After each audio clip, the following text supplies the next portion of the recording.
So we've obviously talked at length now about what took place yesterday and what got us to these points, but people need to understand what yesterday was. It's something we've seen time and time again, and we'll probably see until we really get to alt season and things begin to explode and run, nonstop.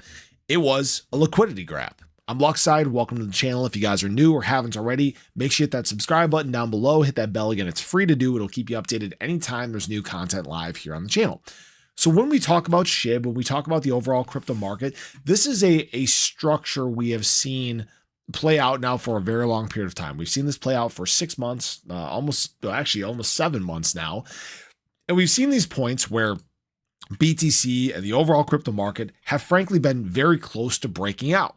But if you guys haven't noticed, there's always something that pushes us back down. Most recently, obviously, longshoremen strike in the Iran-Israel conflict. What's going on there? Last one was possible escalations abroad, again, between Iran, Israel, talks of recession. The one before that, minor capitulation. I mean, there's all these different things that time and time again have done these things to the charts.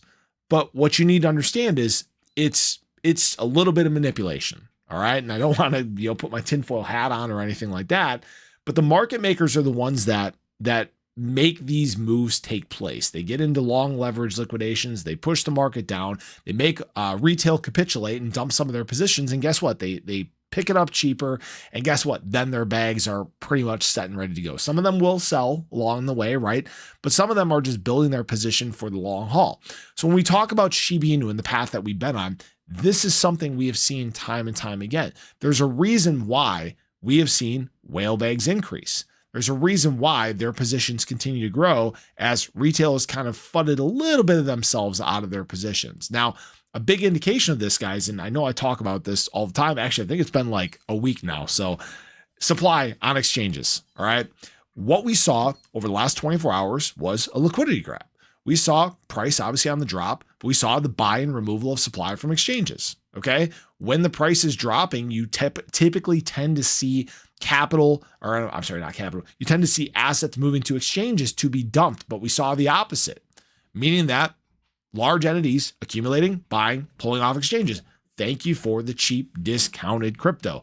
This happens time and time again, right? We did see a little bit of a spike over these few days from September 25th through September 30th. There was some people taking advantage and selling for profit, obviously, as we went on our nice run up to 4020. But now they're back in this accumulation mode. They're continuing to build their positions. They're taking advantage of these discounts because, frankly, these discounts, they're not going to be here forever. Now, this isn't a guarantee. This isn't financial advice or anything like that. And honestly, if you guys want, to know when there might be good opportunities to accumulate, feel free to check out my indicator. There's a 7-day free trial. Link is in the description below for you. I'm kind of waiting for one to pop up here. We did fall into bearish momentum on the 1-hour chart. There's actually some buy zone opportunities flashing on the 4-hour. So you guys can check this out in different time frames. There's different momentum indicators on here. There's a lot of fun stuff to play with that actually really helps when it comes to these charts. But the point I want to make is if these trends continue, right? If we're continuing to see the same thing over and over again, and it's now starting to impact price, it's the reason why this move did what it did, is because we finally hit a point where this low supply available on exchanges is impacting price. What do we think is going to happen as supplies continue to be removed, right? It's going to send price harder, faster, more explosive, more volatile moves. Now, what you need to know too is when there is less supply available in the market, volatility goes both ways. You can move very quickly to the downside as well. For example, it's the reason why SHIB yesterday, it was like down 10% or so, 11%, moving faster than a lot of other coins out here. It's a double-edged sword, right?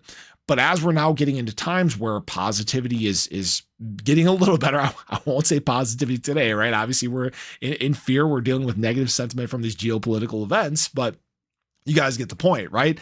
As sentiment continues to improve, as we get into alt season, more explosive times in crypto, what do you think that's going to do for price? Don't be fooled by these drops in the market. There's always something, right? There's always some sort of negative thing to try to get you fudded out of your position. Don't fall for it. Appreciate you guys as always. I hope you guys enjoyed the video. Let me know your thoughts below. Appreciate you. Have a great day. Catch you guys in the next one. Take care.